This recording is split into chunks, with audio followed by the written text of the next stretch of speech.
Good morning, everyone. Thanks so much for joining us for our webinar today. I think we have three great panelists and a great topic in drones in ag, harvesting data to improve performance, brought to you by the Kansas UAS Integration Pilot Program. We've been talking for years now about and throwing out jargon like digital ag, big data, grid-specific prescriptions, remote sensing. And while some of this is working for many, for a lot of farmers out there, it's been a challenge to convert these great concepts into affordable solutions in the field. Today's webinar brings together three things that Kansas's participation in the FAA UAS Integration Pilot Program is providing not only to our state, but also our farmers. And that is research and advancement in beyond visual line of sight, drone flight capability as provided through the UAS Integration Pilot Program, data collection, analytics, and remote sensing solutions via Microsoft's FarmBeats project, and the cropping systems-based research program of KSU's Ignacio Ciampitti. Just a note as we begin, we've muted everyone on the webinar except for our presenters. We most definitely encourage questions and ask you to post them using the Q&A link on your screen. After each presentation, we'll take a little time to answer as many as we can, and then at the end, we'll also address any unanswered questions.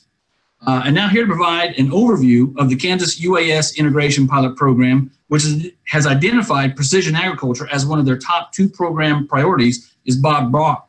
Bob is a Kansas native who, prior to joining KDOT, served for 22 years in the Air Force. He is an instrument-rated commercial fixed-wing and helicopter instructor pilot, and now serves as the Director of Aviation and UAS for the state of Kansas. Additionally, Bob is chairman of the Kansas UAS Joint Task Force and the Senior Director of the Kansas UAS Integration Pilot Program. Mr. Brock. Hey, good morning, Mark. Thank you for having us today, and it's a pleasure to co-host with Kansas Farm Bureau on behalf of the Kansas UAS Joint Task Force and the UAS IPP.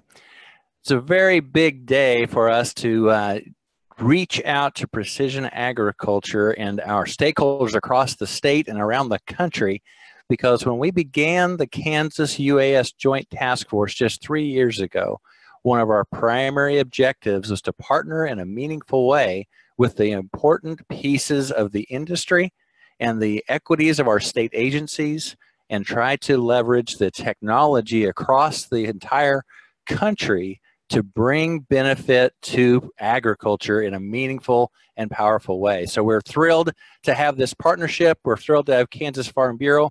I do want to say a special thanks to a few agencies that were involved in this project and making it possible to bring new tools to precision agriculture.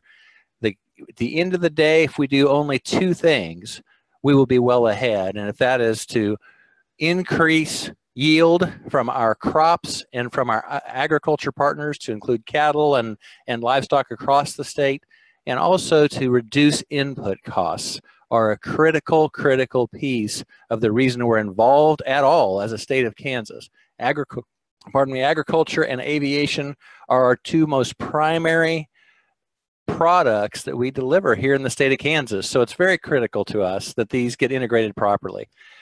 Thus far, the Kansas Department of Transportation has been leading the charge on this through the Joint Task Force, and we've been partnering with important partners like the Department of Agriculture, Department of Commerce, Parks and Wildlife, and a variety of folks that have gotten on board with brand new technology and are demonstrating a heart and an action towards innovation that is very rare and very exciting for any state to take on. So we believe that we're the air capital of the world. We also believe we're the agricultural capital of the world. And as we get those things to combine, gosh, it's a powerful partnership. So thanks to everyone.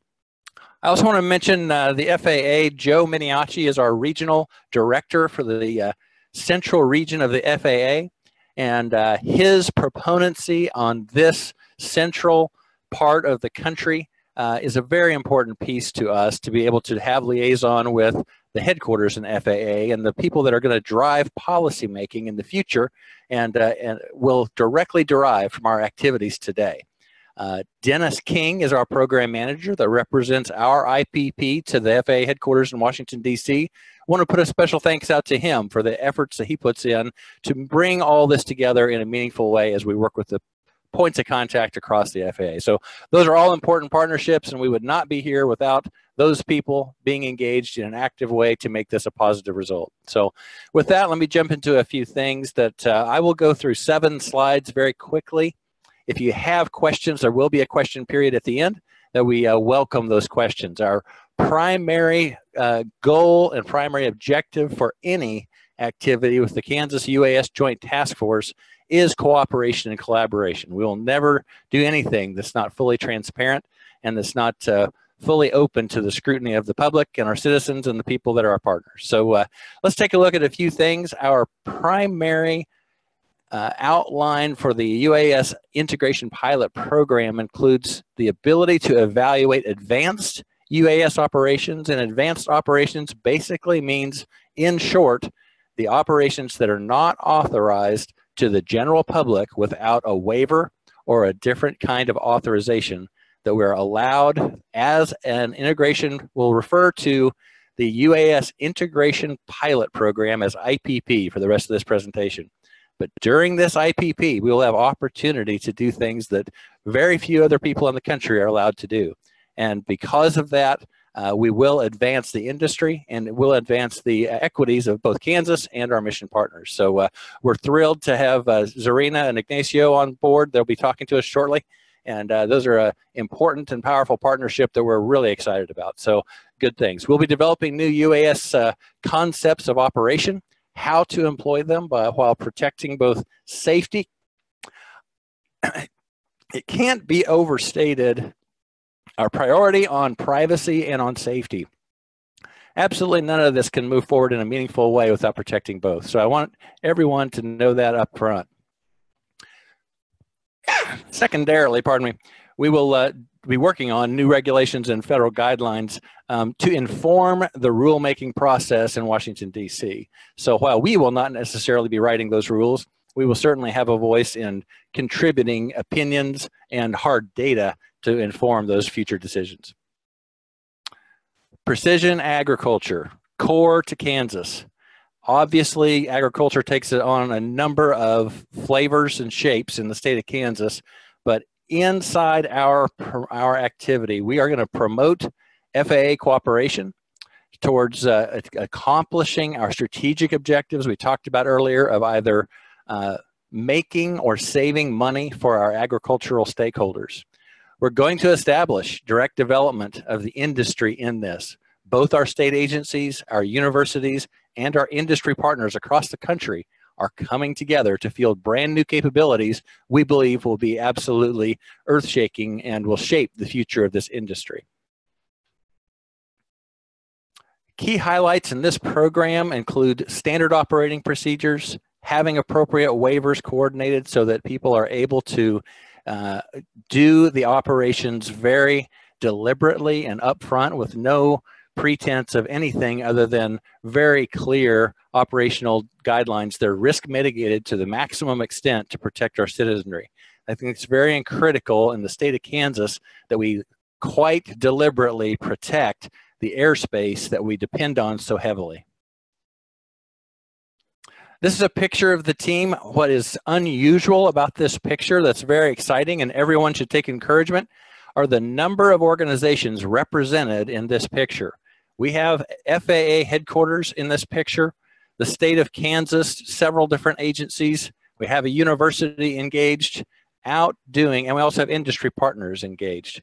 But they're not engaged in a committee, and they're not engaged in just a conversation. They're actually out doing flights that are beyond a visual line of sight, which we believe are going to be the strategic mode of operation that will make the biggest impact to our country. Flight overview, so far we've flown a little over 800 miles, which represents about 51 flight hours and 103 total sorties. That is a significant milestone, as we just flew last week the very first flight under a Kansas-specific waiver from the FAA that had 35 provisions on it that we satisfied that made it possible, legal, and productive to go get a flight accomplished. That was a big achievement. We're thrilled to have participated in that, but we believe this is just the tipping point where we start getting into very direct precision agriculture applications that will benefit our community. As we look at the agricultural industry in Kansas, obviously it's almost $64 billion. The aviation industry in the state of Kansas is a little over $20 billion. We believe combining the equities of both are an important add that gives us a competitive advantage here in Kansas. Here in Kansas, we have almost 250,000 people working to promote, work, and support agriculture and to make it work for our country. So we've discussed profitability, efficiency, and sustainability. Those are critical priorities as we move forward.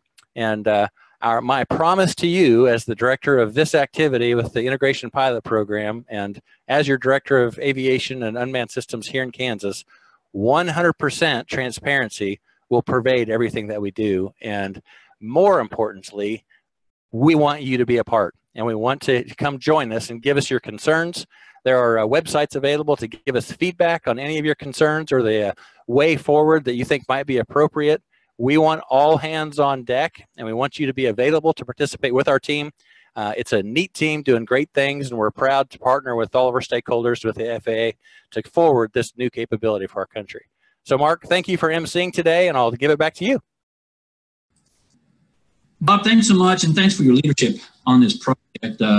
Checking for questions. At this point, we don't see any. Again, everyone but the speakers have been muted, so please post any questions you might have using the Q&A link on your screen. Our second panelist is Zerina Kapetanovic. Her presentation is entitled FarmBeats, Empowering Farmers with Affordable Digital Agriculture Solutions. Zerina has been with Microsoft since 2015. She works on their FarmBeats project, focusing on hardware research and system developments. She is a PhD student at the University of Washington in the Electrical and Computer Engineering Department with a research focus on wireless technologies such as battery-free sensing and low-cost, low-power wireless communication. Zerina. Hi, everyone. I'm excited to be part of this webinar today and talk to you guys a bit about what we're doing with FarmBeats.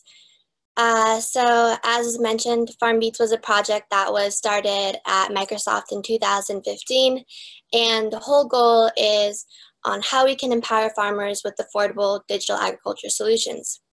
So I'm sure most of us are aware of the world's food problem. That is, by the year 2050, we need to increase the world's food production by 70% in order to feed the growing population. And doing this has become even more challenging because the resources that we usually have readily available are starting to decrease, such as the amount of arable land or the amount of water that we can use. So a promising solution that we have is called data-driven agriculture. And if we look at this farm here, typically what we do is treat it as one homogeneous unit. So if I was a farmer and I wanted to water this field, I would just apply water uniformly. But data-driven agriculture actually tells us that's not the best way to go about it. Instead, what we want to do is take a sensor and measure the moisture content across the entire field, and then apply water uniformly. And this is actually shown to improve yield, reduce cost, and ensure sustainability. But these techniques have actually been around for almost over a decade now, and they're sparsely adopted in today's farming practices. This is mostly due to the high cost of manual data collection. So imagine having to take a sensor and walk across your field to collect all of this data, and your field can span several miles. So it's not really practical. What we really need is an IoT solution for agriculture. We already use IoT in our homes and in various other industries. For instance, you know, your smartwatch, your Fitbit, your Google Home inside your house. So we should be able to extend all of these concepts to agriculture. So what I could do is, if this is my field, just deploy a bunch of sensors in the field, connect them to the internet and send all of the data to the cloud, and then perform analytics in the cloud to get insights such as precision irrigation or pest detection or yield prediction. But doing this for agriculture is not so simple. There's a lot of different challenges that we have to face. And in today's presentation, I'm going to go over a few of them. So the first one is connectivity. Usually farms are located in rural areas where there's little to no internet connectivity. So perhaps at the farmer's home, you have internet, but the farm can be several miles away and obstructed by crops and canopies, so the connection can't reach over there. So we don't have a way to send this data to the cloud. Our idea is to use TV white spaces. So TV white spaces are unused TV channels. So you can think about flipping through the channels on your TV and you reach a static screen. So that's an unused TV channel, and we can actually leverage that to extend Wi-Fi-like connectivity over to the farm. And the reason why TV white spaces are really ideal for the agriculture scenario is that they can travel very long distances because of the low frequencies that they operate at. That also allows them to be fairly robust through traveling through crops and canopies. And because there's a lot of TV spectrum available, we have a lot of throughput, so we can send a lot of data over that connection. So what we do is set up a TV white space connection at the farm to extend the internet from the farmer's home all the way over to the field. So now we have a way to connect these sensors to the internet and send data to the cloud. But the second challenge is that we have to work with sparse sensor deployments. Even though we can connect all of these sensors to the internet, having a very, very large deployment of sensors can start getting in the way of the daily tasks that the farmer has to perform. So is there a way that we can get the same amount of coverage with a very sparse sensor deployment? Our idea is to use drones. Drones now cost maybe around $1,000. They're automatic, they can cover large areas quickly, and they collect visual data.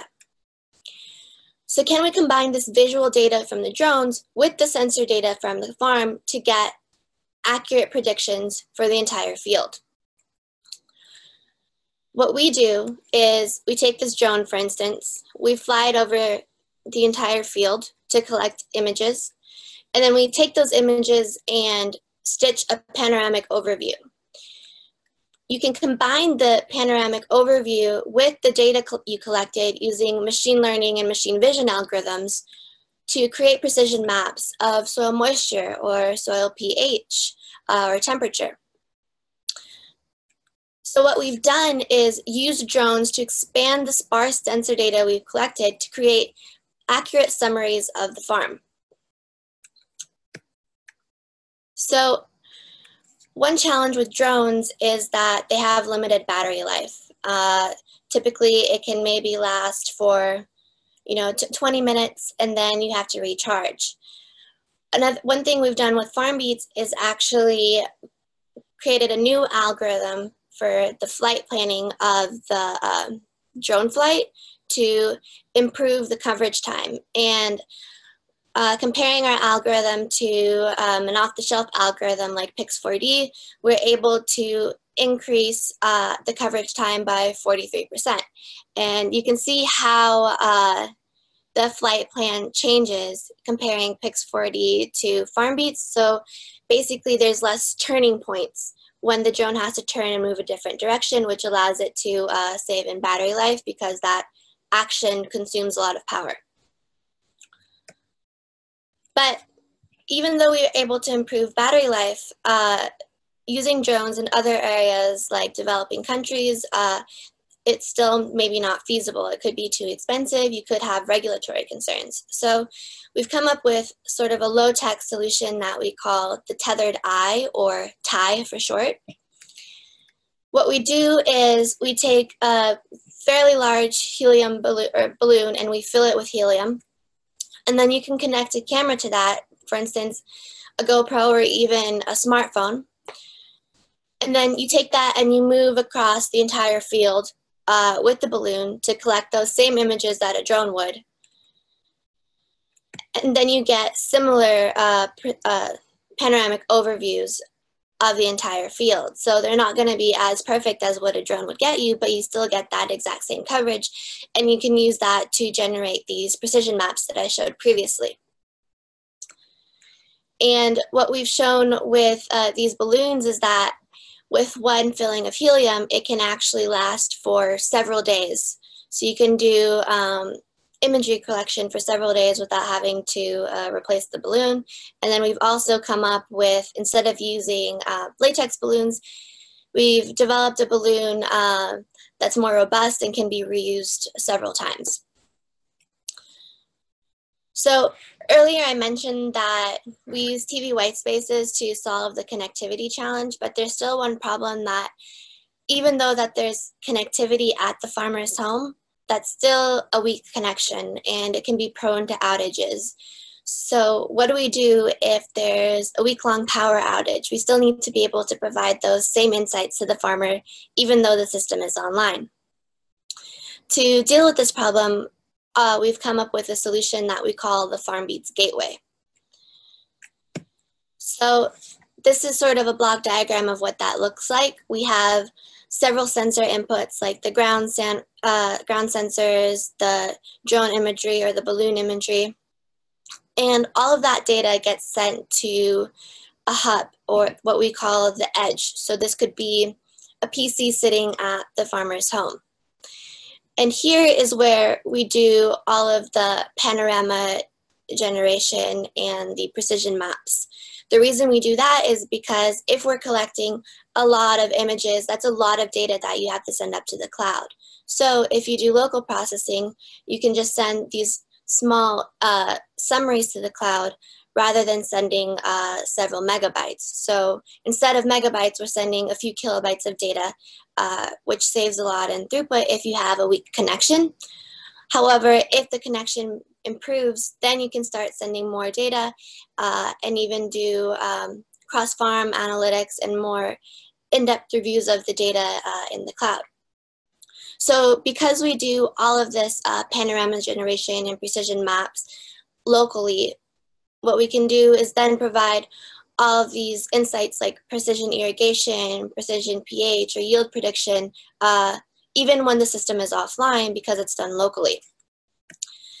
And furthermore, we can even do offline access and 3D walkthroughs of the farm that your farm using the images that we've collected.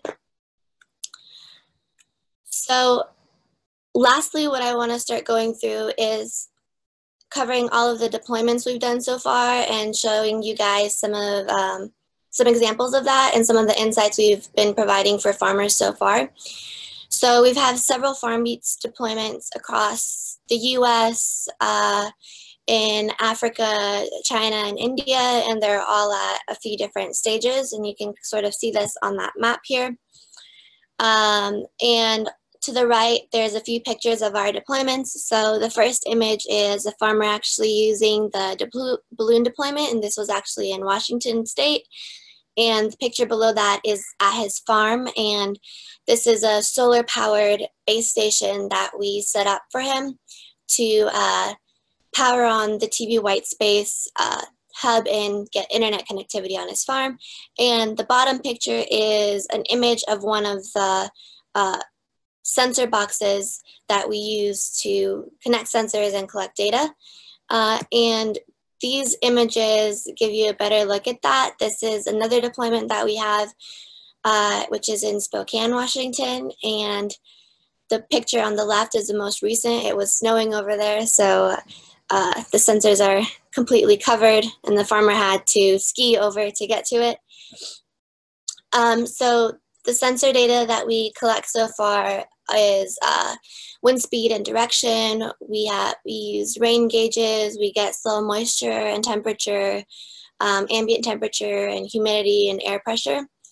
But these FarmBeats sensor boxes can essentially be connected with any off-the-shelf sensor. They're designed to be plug and play and can work with any sensor type. So this is an example of one panorama overview of a farm in New York. So this is just one piece of the farm. It's a really a lot of land. And just by using this data, the farmer can get a lot of insights. For instance, when we zoom in to the panorama, you can see this very, very large water puddles. So this is something that the farmer wants to know about right away, because if he doesn't go out and fix it, that piece of land can be rendered useless for the rest of the season. He can also check how his cows are pooping, where they are, or if there's a stray cow. So there's a lot of insights that we're providing just by getting the drone imagery. And these are all immediately actionable insights. This panorama, which you were seeing earlier, is from a farm in Carnation, Washington. And in this field, we deployed maybe 5 or 6 sensors, and we're able to generate panorama or precision maps such as this, like of soil moisture. So we deployed a few sensors in the field, and we still get fairly accurate predictions. So, you know, this part, the part where it's very yellow, that's where it's very, very moist. In areas where it's red, it's very dry. So the farmer will actually look at this on his phone or a web UI and see where he needs to apply water on his field rather than just irrigating the entire field. And what's interesting about this is that by using machine learning and vision algorithms, we actually can make predictions about this top corner where you can see that there's a water puddle, but we don't have any sensors over there, and you can still accurately predict that that area is very, very moist. This is another example of pH. So it's a pH map that we share with the farmer. So typically what this farmer does is he takes lime and applies it on his field to change the pH levels. So with this map, what he does is looks at what the pH levels are, and now he can tell how much he needs to apply and where he needs to apply, where previously it's sort of just a blind application and then you analyze the changes afterwards. So this way they're saving a lot in water from the previous example, lime in this one. The second thing that I'm showing here is, I mentioned earlier that we used a solar-powered base station to provide internet connectivity on the farm. In Seattle, where I'm from, that's particularly challenging because we don't get a lot of sun. So what we've done is come up with a smart weather-aware base station. And what we do is we look at the weather forecast and then duty cycle the system based on that. So this first plot here shows cloud coverage across several days. And the second plot shows what the battery life is like when you don't duty cycle. So you can see on the third day, the system is going to shut down because the battery level is very low. When we start doing duty cycling with the FarmBeats system, that battery percentage increases drastically. And with our first experiments, we were able to reduce downtime from 30% to 0% for month-long data. And most recently, we were able to keep the system online for almost the entire year using this duty cycling system. So the second thing I want to talk about is that we don't just use these sensors for monitoring fields. There's been several farmers that wanted to use this for different applications. One in particular wants to do storage monitoring. He has a lot of storage units for produce, dairy, and meats. And one of his biggest losses is when you know, the storage, someone leaves the storage door open and the temperature goes down, and then he loses in his produce or his meat. So what we've done is taken these sensors and we've deployed them in all of these storage units, and we can monitor the temperature, and we notify him when there's some change. For instance, a door is open, and he can go immediately and fix the issue before he loses in any of his produce or dairy. The last thing I want to show is we've also been working on animal monitoring. So in this particular scenario, we set up a camera in a barn where you'll have cows, and you can actually track the movement of cows and sort of monitor their actions. And the idea here is that eventually we can do some animal health monitoring and sense is the cow healthy, or is there something wrong? Should that cow be evaluated? And a few things that I didn't show that we also do are things like microclimate prediction. So with all of these sensors that we have and all the data you're collecting, you essentially have a mini weather station. And with that, you can start making predictions for insights that you don't necessarily have a sensor for. So for instance, we are able to make predictions of leaf wetness. And in regards to the weather station, having that data, for instance, wind speed and direction is extremely useful for farmers, especially when they're going out and spraying, and you want a more accurate prediction of what your wind speed is going to be like. And the local weather station might be several miles away and isn't necessarily accurate for that particular location. So to summarize, with FarmBeats, we're providing the first end-to-end IoT system for environments constrained by internet connectivity and limited to sparse sensor deployments and even power. And it's used as a tool to enhance farmer productivity. And lastly, farmers are using FarmBeats for applications beyond precision farming. Thank you, and I'm happy to take any questions. Wow. That is amazing. Thank you so much, Zerina. Let's see here. Again, I want to welcome everyone to our webinar, Drones in Ag, Harvesting Data to Improve Performance. Again, brought to us by the Kansas UAS Integration Pilot Program. We do have one question I might grab right now, and I'll just read it out loud and kind of throw it open to all of the panelists. From Danny B. I have a background in farming, business, entrepreneurship, a Kansas resident my whole life, and have about 150 combined flight hours behind fixed wing and quadcopter UAV machines. How can I be involved in a way that not only puts my skills to use, but also helps educate myself and educate and assist farmers? The first thing that comes to my mind is even though we use drones to get these precision maps to provide insights for farmers, many of them don't have, pilot licenses or don't know how to fly drones. And typically with FarmBeats, either the farmer will go through that process of getting his pilot license, or we actually have people go out and do weekly flights for them. So that's the first thing that comes up to me, is like getting people to help with this data collection, in particular with the drone imagery.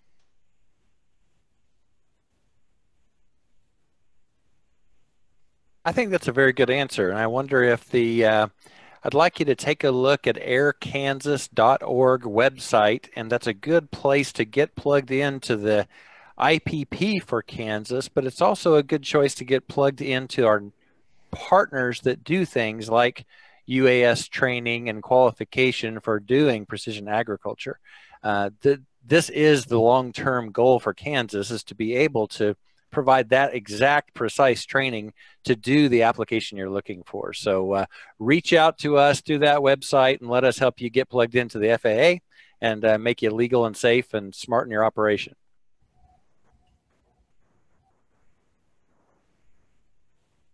Dr. Ciampitti, do you want to touch on that question? No, I think that, basically what Zerina and Bob mentioned are exactly on the right page. I would probably add that we work with several students, farmers, collecting data, and then the importance of being certified and being safe when flying drones. And I think that we still need a lot of help on doing more education on using and how to collect data using drones. So I think that there will be plenty of opportunities to interact with farmers and other stakeholders, to provide that level of education. So. And one other question we had was from Travis Herndon. The sensors for moisture and pH, can they be airborne? So if you want like air humidity, I suppose they can be airborne, but to get soil moisture, they have to be in the ground. And for pH, you can actually get pH data using spectral imagery. So I guess that's technically airborne, but maybe not in this that same sense. Yeah.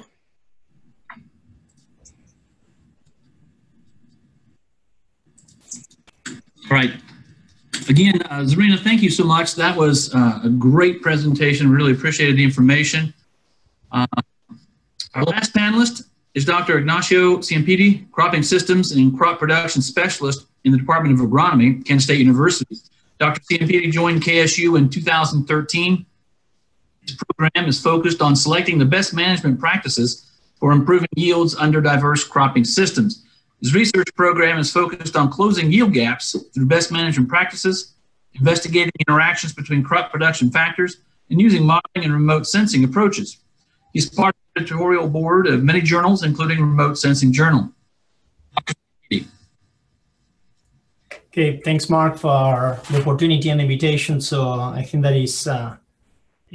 so far has been an excellent webinar, excellent topics. Thanks to Bob for providing that initial information, and then to Zerina. It's always very excited to see what Microsoft is doing. So very, very good information. So my presentation will focus on just showing a little bit about what is the advancement of using drones, and I will just stop in 4 case studies, how we implementing drones. I think that when you're looking about using drones in precision agriculture, one of the main things that we will be discussing is what is the past, present, and the future. As I mentioned, we will be highlighting few potential studies. I think that Zerina covers some of the main implications. I will show some of the main things that we are doing from the research standpoint. And then we will close the presentation with future perspectives and take-home messages. So what is the past? When you're looking at drones and platform, first we were designing those platforms, and then we were starting to ask ourselves what data we were planning to collect. Today, I think that we are looking about developing drones with the purpose of the data collection. So data is coming first, and specifically today, if you look at the cost, and Zerina kind of emphasized this point, if you look at the cost of a drone today is less expensive than the cost of any of the sensors that we are using. Any of the sensors, I mean, multispectral or thermal, are even more expensive than the drone itself, than the platform. And the platform is just becoming this instrument that will be holding these expensive sensors. And the idea of the sensors is specifically focusing on what is the data that we want to collect and what is the objective of the research study. So where is the future when you're looking at this information? I think the future is what Zerina was able to show. You're looking at drones, specifically the Internet of Things, looking at a device that basically will be connected, collected data and connected with other platforms and for processing and start taking decisions. And I think that this is where are we going in terms of the future and in terms of collecting the information and taking actions after the information has been collected. So why using drones? I mean, if we have a lot of questions, so this is from Kurt. Kurt is Caraway is a collaborator, I mean, from K-State Salinas. So, and I took some of these, and I think that it's very clear of drones relatively small and expensive. That relatively being small and expensive means that it has flexibility. And many times we are ready to take any data and to start collecting information in any particular conditions as we compare with other resources as satellite. That the satellite, sometimes it can be quite difficult based on cloud coverage. Has a relatively low environmental footprint. I mean, looking at drones, I mean, if you're looking at the cost, I mean, if you're looking at implications of using drones when we are going to safe situations, I mean, very low environmental footprint, really high quality data. This is connected to comparing drones versus other platform, in this case, even if we compare against satellite data. And main advantages, if we were really want to focus on satellite as another resource, is the high resolution of the drones. The resolution that is only, increasing the flexibility because we can take that information and collect it any day. We have less susceptibility to poor weather conditions. In satellite, the information can be collected potentially once a week, but the quality of that information in many situations is not good. And when we're looking at processing and collecting and getting the data, it's a really faster, in terms of, the data update rate. And then when you're looking at the last point in terms of modeling, I think that the UAVs are becoming a key resource as another data collection layer to get near real-time information of what are the conditions of in the field. So I will show 4 simple case studies. One is the evaluating of nitrogen status for field crops using drones. Second one is monitoring seasonal plant growth changes. Third one is looking at utilizing drones to calculate changes on plant canopy, plant height. And the last one is one that we finished very recently, looking at counting plants in the field. So let's start for the first one. We have multiple situations, many people asking these questions about can we use drones to evaluate nitrogen status in the fields. So here I'm bringing one publication. This was done 3-4 years ago. And main point of the publication was to prove the concept that drones can be utilized for diagnosis, the nitrogen deficiency in fields. How? In this case, these researchers were looking at using a drone platform together with a hyperspectral sensor. So the hyperspectral sensor was basically giving us different information from different spectral bands with the goal of basically estimating 2 factors. One factor was what is the concentration of nitrogen in the plant, and the second factor is what is the size of those plants, basically the final biomass of those plants.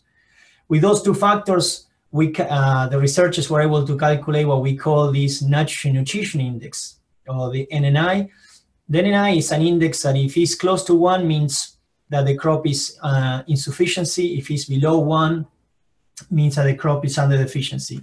So here you have an example. If you look at the red colors of those plots in this graph and then the green section. So the greener means basically situations that we are under sufficiency or in some cases even under excess of nitrogen, and the red situation means places where the plants are suffering deficiency of nitrogen. So here is another example. Zerina also make this point where we can become more smart about applying nitrogen rather than to apply it to entire fields, but just to apply nitrogen to the areas of the field basically, and those plants really need that nitrogen. So when you look at the final action item, it's not only just the map identifying where are the sections that they are in deficiency, but then look at the map that shows as an outcome what is the rate of fertilization. So areas that they are really under high nitrogen deficiency are the areas that they receive more fertilization compared with areas that were under excess, basically areas that they didn't receive any fertilization.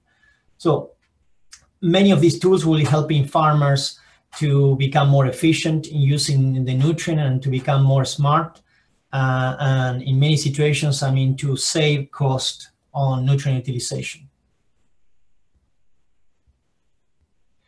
The second study, we discussed very briefly about the idea of changes in the canopy.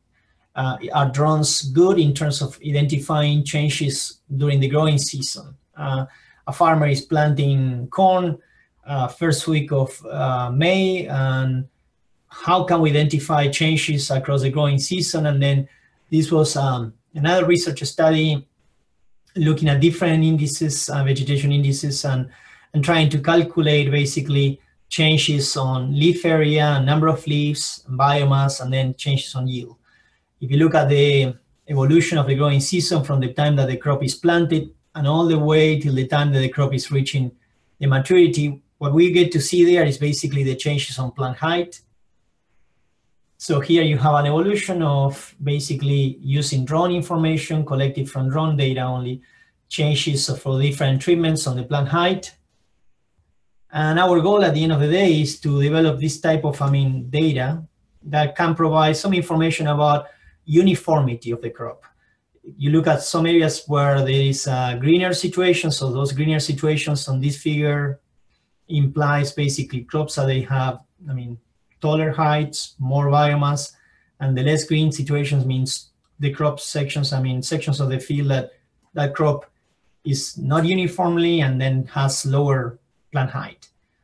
And then when you start matching this information with the end of the season yield monitor, you will find that the areas that we have more growth, most likely will have high yields, green, and the areas that we have some lower reduction, I mean, lower plant growth are the areas that they are red here in this map. I mean, that they are showing at the end of the season lower productivity. So the drones can help us basically to monitor and to obtain near real-time information on plant biomass and plant height. The third case study, I mean, just to emphasize what we were looking before was also a research study that we did in our team, in this case, looking at plant height. Why is important this plant height?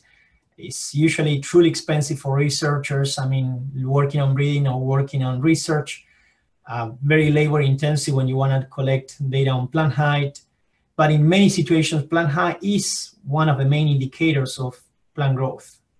So we ask the question is, I mean, drones, I mean, having a high revisiting time with the ability to collect a high spatial resolution, if it's one of the best tools to start collecting this information. So, and we basically set the goal to quantify if the data collected via drones was comparable versus any information collected from the field. So very simple, just to keep it, I mean, as simple as possible, the way that we collected the data. So on this image, you have all the multiple passes of the drones, and then each individual line basically implies pictures collected from different sections of the field. We use this method that is basically structured from motion. We call SFM. It's just a 3D reconstruction. What it does is basically taking two camera locations and developing a triangle to calculate the top of the canopy and the target and the distance between the top of the canopy and the ground. So here is like an example of how we will start collecting data from pre-flowering. I mean, this is an example of the distance from the top of the canopy to the ground. And then, I mean, after flowering and the different intensity of coloration is giving us the difference in plant height. And then if you want to see this in vertical profile, here is in vertical, basically the difference in situations of areas of the field that we have plants that were not growing too well in blue. And then you will see that when you are looking at to the entire fields, there are some sections that we have higher plants, I mean, very tall, and sections that they have basically low plants. So this is giving us information about uniformity. Similar flowering, so of course, at flowering, the trends, they kept constant. Farmers can start looking at this information and start deciding input, fertilization or fungicide applications or any other input based on the potential for those plants to yield. If we are in a very poor situation, most likely applying any inputs will not produce any benefits. If you are in an environment or a place on the field where the plants are growing at the potential rate, those are the areas that, I mean, investing resources and investing inputs will produce more profits. So just to give you an example, we validate all this information with a lot of data collected from the fields, several students collecting data from individual plants. So here is an estimated plant height, and here is the one collected from drones. So you will see if we are close to this 1-1 line means perfect. Pre-flowering, we still have some data that was not perfect, but close. And then when we are reaching the maximum height in corn, that is at flowering time, we almost are in the 1-1 line, very close, which means that the information collected from drones is very good proxy to estimate plant height. And then we add an additional step on this information. We basically trying to estimate biomass with using plant height. And you see that many times in this graph, I'm showing the plant height and biomass. And the correlations are not the best many times. But when we corrected the plant height by adding the size of the stems. Then the correction with biomass is very, very accurate. So which basically is telling us that in many situations, and Zerina also make this point, we still need some kind of a ground sensor or something from the ground that will be helping us to be more precise when estimating biomass for corn. So, and the last one of the case studies is basically, I mean, counting plants. For this, I want to emphasize the concept that I think that Zerina also mentioned on her presentation is collecting data from drone at this point is not enough. I mean, we are working on with different players. I mean, not only from K-State Salina working on collecting that information, but specifically from statistics, I mean, and computer science to, I mean, looking at machine learning or supervised learning techniques. So I think that those are the critical training that we need to provide, I mean, to researchers and students in the future. Why is relevant to count plants? Is uniformity in corn is extremely sensitive, and lack of uniformity basically puts the crop in a really bad shape for yield. The uniformity in corn depends on many factors, of course. The management from one side, what was the tillage, what was the end rate or the hybrid that the farmer was selected.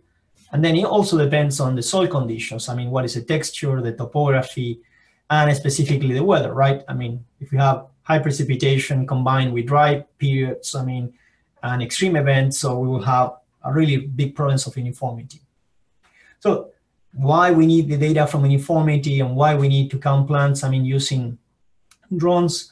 I mean, if you think about visual inspection, going to the field and counting plants is a very tedious and labor task.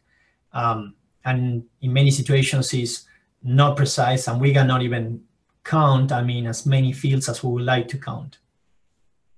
So this is something that has been worked in the past by different researchers looking at satellite or looking at proximal sensing.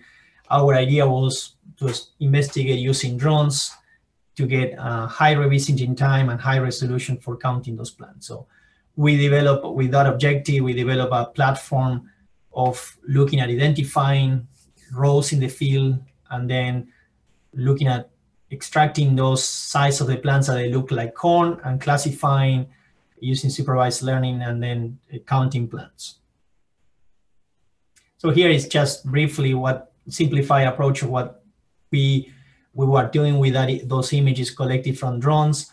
So you see a picture from RGB, so we classify, go to binary, so you can see the rows and the small corn plants, rotate the image, so clearly you can see the row. First point was to identify those rows, separate the rows from the inter-rows, and then we start looking at zooming in and looking at the size of the shape of the corn plants versus something that is a non-corn, which is in that case is a wheat, and trying to identify and select and train the model to say, here is the figure geometry that looks like a corn plant early season, and here is what is a non-corn plant. Train the software to identify those, and then from there start basically counting corn plants. So as you see, it implies not only just collecting the data, but also to have skills on training the information, I mean, using statistics and computer science skills. So this research has been conducted. I mean, we finished it and we were working on several farmer fields, I mean, to prove the point. Well, again, as Zerina mentioned, since the drone has low battery life in many situations, what we did is we did sampling. So we didn't collect the entire fields, but we basically collect different areas of the fields. And then from that, basically, we start identifying and trying to get some information of what is the optimum altitude of flying and what is the optimum time that we will be able to see those small plants. So here is an example, just to keep it simple, we're looking at positive rate, true positive versus false positive. So main goal of this figure is to show that if you're looking at the pixel size, the smallest ones is this picture is the one that you can clearly see the corn plant. Anytime that you are flying high altitudes, you start seeing that and then the efficiency for detecting the plant was extremely accurate when we were on 2.4 millimeters. But anytime that we are flying and increasing the altitude of flying, I mean, then we start losing that plant, and then we start seeing kind of a difference between that detection level. So there is also complexity on level of detection. Some of this is being improved today by using cameras that they have much better zoom. So we might be able to fly at high altitudes and then just only increase the zoom in order to detect the object that we want to evaluate. So just to close a little bit my section here is what is the future and where are we going in terms of, looking at drones and data. And I think that, as I mentioned at the beginning of the presentation, we are seeing drones today as the Internet of Things, and we are seeing the drones as not only the platform, not only the idea of that even today platforms are becoming more reliable. We have a high quality. We have, easily to operate. We have flexibility to add more sensors. But we are thinking about specifically that point. This number of sensors. And today we have more and more companies releasing thermal, hyperspectral, multispectral. And what is the point of all these sensors is basically increasing the ability of that drone to collect more specific data that can be tailored to different objectives. And then Zerina also shows some of these examples. So I think that the advantages today is, and the collaboration of working with Microsoft on the data processing is a huge benefit. So I think that is the key for future. Not only the collection of the data and using multiple different sensors to collect it, but also how that data will be processed. Because at the end of the day, what farmers really care, anyone working in the field, is that idea of the delivery. And I think that what we are looking today is that we are looking the drones to provide this really interactive and reactive strategy, not passive strategy, to provide data that can be used and in turn immediately into action.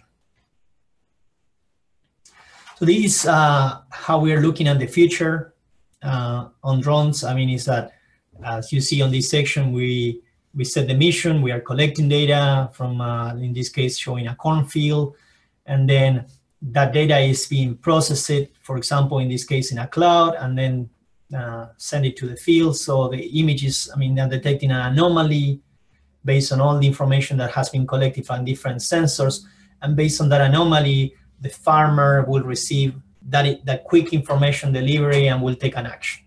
And I think that this is where the drones and the technology is moving, and the challenges will be to make sure that we are combining and putting that entire system together. From the moment to collect the data, the process, and deliver that information. So to finish, drones really evolved significantly if you think about since the last almost close to 20 years. And I think that we went from something that focused only on the platform, and today we are focusing on a device that start delivering information and turning into static, delivery of data to something that is actionable items. There is a high synergy between multiple disciplines when we are working on drones. Today we have integration of drones with machine learning, supervised learning, multiple computer science technique in order really to deliver information and convert this information into actions. And last point that I would like to emphasize is that these systems are changing, and today we are requiring like a new business models, if you might.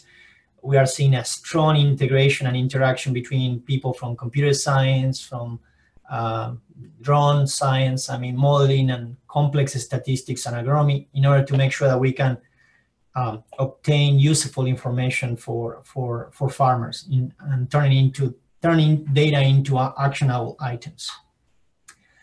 With that, I would like to close just making this short announcement. So there is a big Midwest data hub that is coming on the mid-August.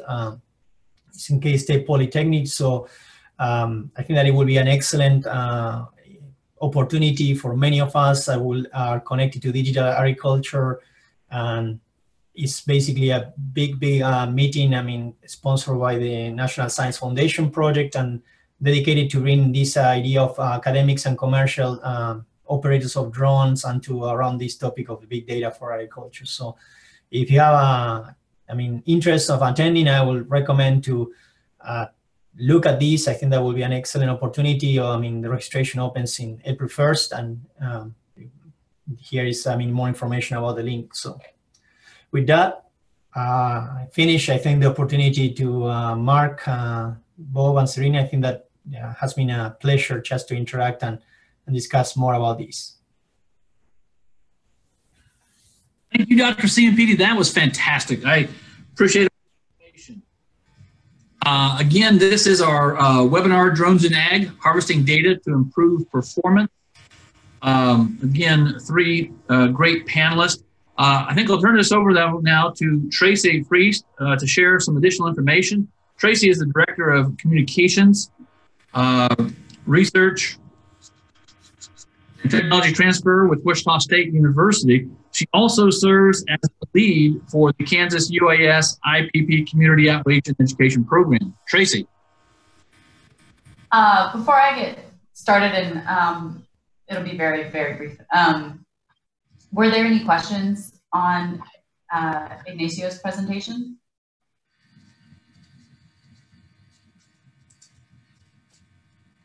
Okay, well, we have two questions left that we haven't answered. And they are, one is, will the slides be available online?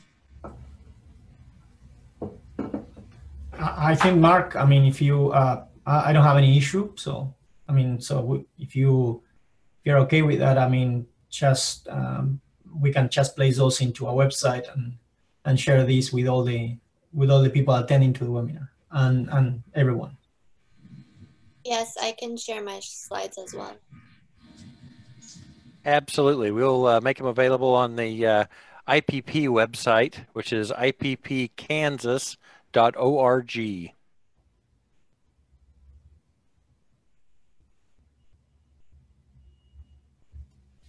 And the second question is from Don Say Kang. I'm a Part 107 holder. First of all, thank you for all the great information. I'm very interested in the ag industry. I'm a visual learner. Question, are you planning to do a demo? And two, where can I go to get the proper training?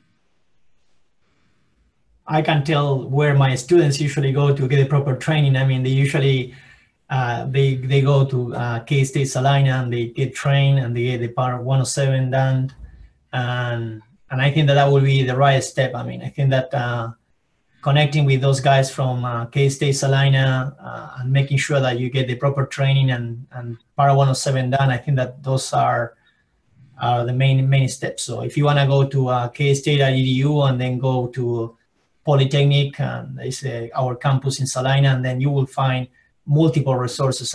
Courses, opportunities to take any drone flights, demos, and also to take the Part 107.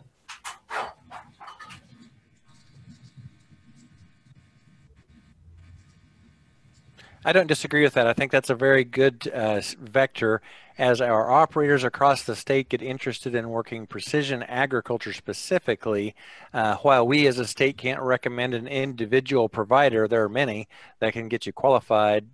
K-State Polytechnic is actually directly involved in not only this IPP program, but they're very specifically focused on precision agriculture and flight training simultaneously. So while there are many that do one of the, they either do flight training or they're doing precision ag, this is one of the very few organizations internal to Kansas that is a actual vetted and appropriate place to do both.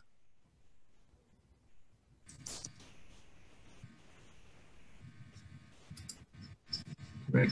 Tracy, did you have any more that you wanted to add? Just wanted to let everyone know about all of the ways that they can keep in touch with IPP Kansas. We are conducting events and webinars regularly, and you can find out about those through the IPP Kansas website, which Bob mentioned is ippkansas.org. If you go there, you can get on our subscription list, and then you will be notified of any events or other happenings going on with IPP Kansas.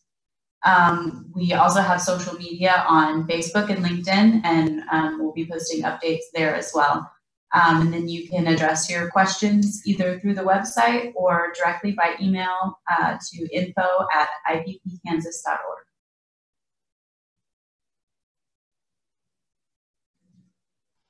Okay, and those links are all on the screen right now. I want to thank Tracy. Thank you so much for that update. And again, I'd like to thank everyone for joining us today. My name is Mark Nelson. I'm the Director of Commodities with Kansas Farm Bureau. I'm very excited to see what comes on and how we progress through the next few years as part of this Kansas UAS integration pilot program. I'm so glad for the leadership of Mr. Brock and the Kansas Department of Transportation and their efforts to get Kansas this program. I think it's fantastic. We've had one other question come on that we've got a little time to grab here. One of the main questions I get from dryland farmers, says Danny B, is once the seed is in the ground, other than chemical apt timing, what can I do to benefit from this to make yields better? Irrigated farmers will see tremendous benefit from these products, but how can the majority of Kansan farmers that have dryland crops really benefit from the deployment of this technology? In my opinion, this is what keeps them from the investment or interest. I'll take that first and give Ignacio time to prepare his comments. My thought is initially we see a great number of precision agriculture focused people that are using drone technologies focused heavily on pest control and perimeter security to protect your crops and to also monitor. And when we look at the dryland farmer, one of the primary things that we see them utilize the drone and the overhead imagery and data analytics for is providing decision level quality information remotely that they can actually detect pathogens and critters that are on your crop well before you would typically see that on foot, and be able to assess the entire field more quickly than you would by taking the ATV out and covering it manually, if that's helpful. Yes, and I think that, I mean, if I need to add to that, I think that's will be what we are looking in the future is hopefully we can get to the point that we can almost asymptomatically start looking at problems before the problems become too big and too large. And then by that time, many times when we are post-mortem, we are many times chasing the problem after the problem is becoming a big issue for the crop.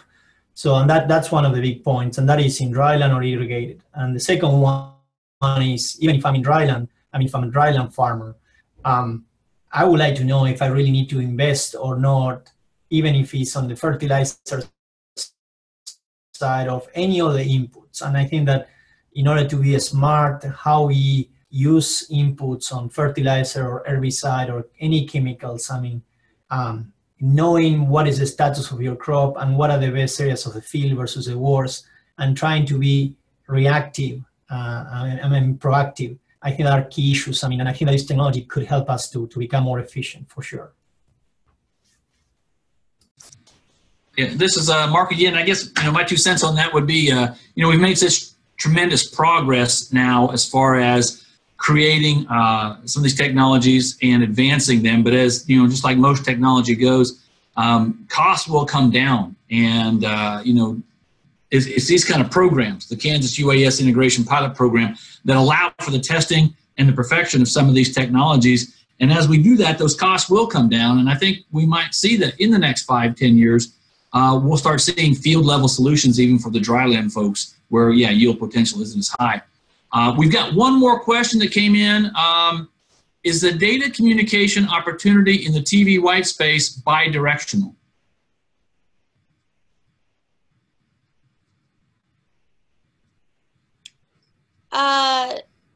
Yeah, it is. You can treat it just like extending you can treat it like a Wi-Fi connection essentially. So yeah, it is bidirectional.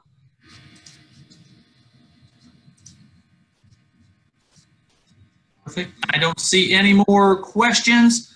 Again, I want to thank all the panelists, Mr. Robert Brock, Zerina Kapetanovic, Dr. Ignacio Ciampitti, and Tracy Freese. Thank you so much. Bob, I'll turn this over to you for maybe a quick wrap-up, but thanks, everyone.